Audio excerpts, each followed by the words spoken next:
YouTube, how's it going? The Goat House is back. Today, I got my top 10 quarterbacks for college football this season. So essentially predicting this season, how they'll play. I'm ranking them 10 to 1. We'll talk about a list of quarterbacks that I strongly considered at the end, kind of just missed the cut. So we'll break it all down. You guys are kind of playing along on our Twitter, making your rankings. We were discussing it, constantly giving you updates on football, the NFL, a lot of roster news going on, talking during live games. So really excited for football season. We got you covered fully, so like, subscribe, and again, check out that Twitter link down below. Here's our Twitter. Yeah, I asked you guys that question here. Got a list of quarterbacks for you guys to rank, and just constantly talking about the games that are going on right here. So check it out. We're going to start at number 10. I have Keaton Skov at number 10 of USC. If we're talking like 5-10 years ago, this is more of your, Heisman favorite, which he definitely can be a candidate for sure. But that pro-style quarterback, unusual season last year for everybody, but especially the Pac-12 teams, players. So I guess we really get to see the full Skov last year. Maybe we expected a little better, maybe a little more careful with the ball. But a fantastic arm, has that big playability downfield. Where I want to see him improve and expect to see him improve to be a top 10 quarterback or better this year, maybe handling pressure. Being able, he doesn't have the escapability of some of the other college quarterbacks. They're going to light up the stat sheets maybe with their production with their legs. Being able to escape pressure but making the right decisions under pressure. Sometimes we saw a little iffy on that during last year, but expect a big year for Skov. We'll see where he ends up. Number 9, I'm going to go Dillon Gabriel, another big arm quarterback, and light up, the production in terms of passing there at Central Florida, just like last year. Want to see him kind of finish games, stay consistent at the end of games. So maybe that's a small thing there. Looking at the Cincinnati game, he did enough to win that game. He definitely did enough to win that game, but with the lack of defense, he's going to have to play perfect throughout the entire game. So hopefully he can do that, and he could. It's crazy to think that he could actually take that next step this year, because he had a monster season last year. Maybe a little more consistent in terms of his accuracy. Gets a little wild sometimes, but definitely makes the cut as a top 10 quarterback. He's going to be very, very productive. We know that. Number 8, I got Desmond Ritter of Cincinnati. Really glad he came back to Cincinnati. A dominant runner. He had 12 touchdowns, racked up the yards on the ground last year. Was a problem for defenses, and he can throw too. You want to see him kind of elevate in that category, be a little more productive as a passer. I think teams are going to start to stack the box a little more now. Hopefully a back could step up for them. They lost Dokes, obviously, to the Dolphins, and, they're going to play a tougher schedule, too. They're going to play Indiana, but mainly looking at Notre Dame game. They're going to stack the box, and they're going to make Ritter beat him in the air, which he can, so he has to. He's just going to have those moments, he's going to have to execute those passing moments down the field, but a lot of trust in him. If he can improve, which he's just a kid, he's just in college. So if he get another year in Cincinnati, he can improve that passing game, be a little more consistent as a passer, stretch the field out a little more. It's going to be big time. Heisman candidate, and he's going to help his draft stock big time if he does that. So really looking forward to see what he's got for us. Number 7, I'm going to go Malik King. I guess somewhat of a similar in terms of the stat line as Ritter. He's going to run quite a bit, different style runner, maybe a little quicker. And you want to see him elevate as a passer a little more, but I think he knows a little further along as a passer, especially down the field than Ritter. That'd be the slight thing splitting them up. And was pretty careful with the ball as well. The touchdown interception ratio is fantastic. I think we'll see him more productive through the air this year. I can almost guarantee that. But he's a dangerous runner as well. It's a guy that's going to stretch the defense out, keep them on their toes. So Alabama week 1, that's coming up right around the corner. So I'm really excited, how it's going to be a true test for him. Week 1, obviously not as prepared in week 1 as the rest of the year. So it's going to be a true test for, scouts as well for the NFL draft they're going to see. So a lot is on the line for Miami, Malik King and his future in that game. Really excited about it. Number 6, I'm going to go Matt Corral from Ole Miss. Really excited about him. I thought he really progressed as the season went on. So another year under Lane Kiffin, fantastic. I kind of got, the way he throws on the run, his footwork, his capabilities, the explosive plays, some of the similarities of the system, the play style Ole Miss has, all of that. I kind of saw some flashes of Kyler Murray. Actually, he's not going to be as fast as Kyler Murray, but he can he can run. I think he's a very underrated runner. I saw some similarities there. He can't have a full-on comparison there, but it's the way he moves, acts in the pocket, outside the pocket. It reminds me of him a little bit. Remind me of the Ole Miss offense out there. Remind me a little bit of the Cardinals offense, the way they run things out there as well. So, he really progressed. Got to be a little more careful with the ball. Kind of gets a little spazzy out there sometimes, panics a little bit, get a little of the happy feet. That's where the mistakes come in, but he got a lot better as season went on. He has those flashes that you want. You want to work with this guy. This guy can get better, and he is getting better. Lane Kiffin's working with him. So, I'm expecting big things. Just got to calm down a little bit, take care of the ball a little better, and he can be definitely a Heisman candidate. But he's going to have that production through the air, on the ground. He's going to be better, too. We already saw that last year. So I got him at number 6.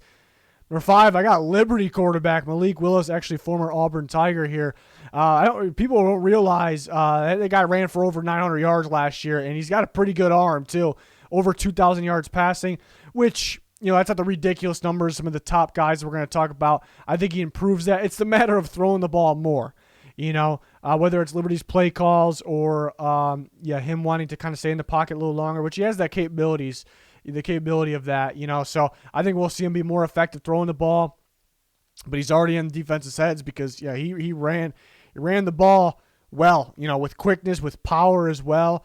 And he has the arm talent, like I said. So this guy is, even though he's a Liberty quarterback, he's on teams' radars in terms of a first-round quarterback here. So he's going to go out there and he's going to throw the ball more effectively, hopefully. And even though he was effective enough last year to make that big name for himself there. So I got him at number 5. His play this year, my prediction of his play and the production on dual threat-wise, I think puts him in terms of a top 5 quarterback there for this year. Number 4, I'm going to go Bryce Young, who we saw very, very little of so far. But again, this is, I'm not here, as we're starting college football, ranking guys based off their past. It wouldn't make any sense at all. I'm ranking them on how I think they'll play this year.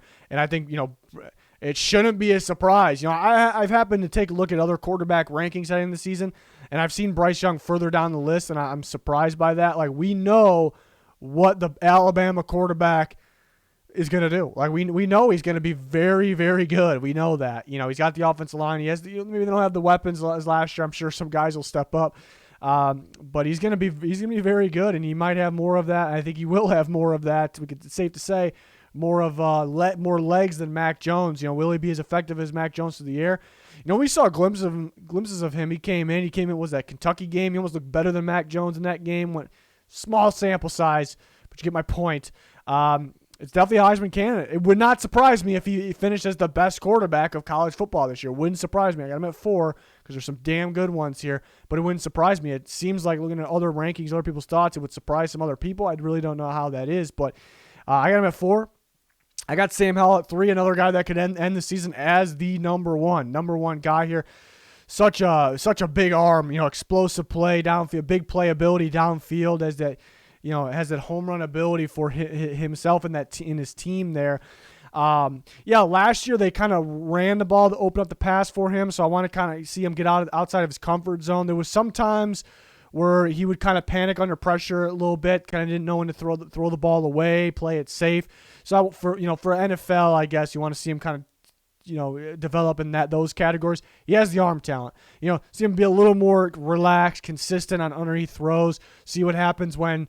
They'll still probably be a really good running team, but they lost their top 2 backs. See what happens when, the game's in his hands there, which it has been in the past, and he's scored, but, looking at those big games against the top teams, Notre Dame, looking at those games, so we'll see. We'll see what he's got for us. Top 3 quarterback, definitely could end up being the best in football, and a top draft pick's a possibility as well. Number 2, I got Spencer Rattler. A lot of people have him 1 or 2. I got him at 2. I mean, the difference between the early last year and the end of last year, ridiculous. A little underwhelming early last year. We expected a little more, but he was just kind of thrown in there. Kind of another one of those guys, kind of like I talked about Corral, kind of needs to relax a little bit, gets a little spazzy with his feet and tries to throw that ball, that hero ball, and that's kind of what happened towards the end of games last year. Looking at the Kansas State game, Iowa State game early, just kind of needs to relax a little bit. Could be a little more accurate, and then he kind of did that though. He kind of proved as season went on that he can be that. But there could still be those moments. He's going to light up the stat sheet because we know he can move with his legs as well. He's going to air the ball out. He's got that home run deep ball. He's got some pretty balls. Some balls that really get you out of your seat and get you hyped, even if you're not an Oklahoma fan. So he has those flashes. Hopefully he continues to progress there. Schedule's pretty favorable too, so you can easily predict him to be 1, and because he's going to light up the stat sheet there. But I got him at 2. I actually, I guess bold because I haven't seen anybody have him at 1, but I got DJ Uiagalelei here at number 1. I think he'll be, it's very bold, I suppose, but I think he'll be it really shouldn't be that bold, but I think he'll be the best core overall player in college football this year. We saw a little bit of a sample size last year. I like what I saw, and I think he's going to progress. And this guy has the arm talent. Like a lot of these other guys, he can use his arm, and he can use his legs for sure. I think we saw down at those read options, those keepers for Lawrence were last year, and I think they were being their priority was win first. So don't get me wrong, but I think they were playing a little safe at times and just wanted Lawrence to throw more, but those were just so dominant. And now you got this guy that's got more power and more, believe it or not, because Lawrence was a very good runner, more legs, better legs, and a guy they want to run the ball with more. It's going to happen. It is going to happen. These read option RPO plays are going to be a problem for defenses, and he has the arm talent as well. I think he could be a little more protected than Lawrence was last year, especially in the bigger games. We'll see. So when Uiagalelei played against Notre Dame overtime, the pressure kind of got to him, didn't really know what to do with the ball. I think that could improve. A lot of returning guys in the offensive line. Justin Ross is back. That plays a part in this. That definitely helps. Very good coaching staff. Very good team in the Clemson Tigers. I think he's going to absolutely light it up in every quarterback category, especially when we're looking at the production, running, throwing. He's got it all, so I really think I'm surprised I haven't seen anybody say he'll be at the top. These other guys are very good, so it's understandable, but I think all around, I think this, in my opinion, this probably will be the most valuable player in all of college football. And again, we didn't see much of him, and we didn't see much of Bryce Young. Like I said, he can be that guy. He can be that number 1 guy. He plays for Alabama, so that sure helps as well. But we'll see. Really excited. DJ's going to play the Georgia Bulldogs in a weekend from now. So true test. It's going to be a lot of fun. So I'm really excited about that. Here's some guys that I strongly consider. There's more good quarterbacks than just this, and I'm just floating here in no man's land. Move myself down. There we go. There's a lot more good quarterbacks in this. It's just who I strongly considered to be in the top 10. So this isn't just technically it is just outside the top 10, but they also had to be strongly considered. CJ Stroud, a guy we haven't seen any of, but he's going to play for the Ohio State Buckeyes. They recruit really well. They know their talent really well, so we could expect him to be towards the top here as well. JT Daniels of Georgia, really excited to see him full-time now for the Bulldogs. We've seen some flashes from him, obviously. Brock Purdy could be a little more consistent with his accuracy with the ball. Sometimes throws it up for grabs, makes some poor decisions when he's under pressure. Other than that, he has that big playability, and if we can see him take that next step. Carson Strong getting a lot of praise in the NFL world. This could be an NFL quarterback, or even though he plays from Nevada, has that strong arm. So I'm curious to see how he plays when he's got that pressure on him now that he could be. He's getting some talk about possibly being a top 10 quarterback in the NFL draft. That's a top 10 pick, I should say, in the NFL draft. Then Grayson McCall, who's a very good runner, has the ability to throw the ball as well, but it's a very, very good system over there in Coastal Carolina. Jayden Daniels, Arizona State. Remember seeing him for the first time as a freshman. He showed us those flashes of what to watch out for the future. So I'm ready to see more of it now here a couple years later. So really excited about him. Emory Jones taking over for Florida. He's got the legs. We're going to see him on the ground.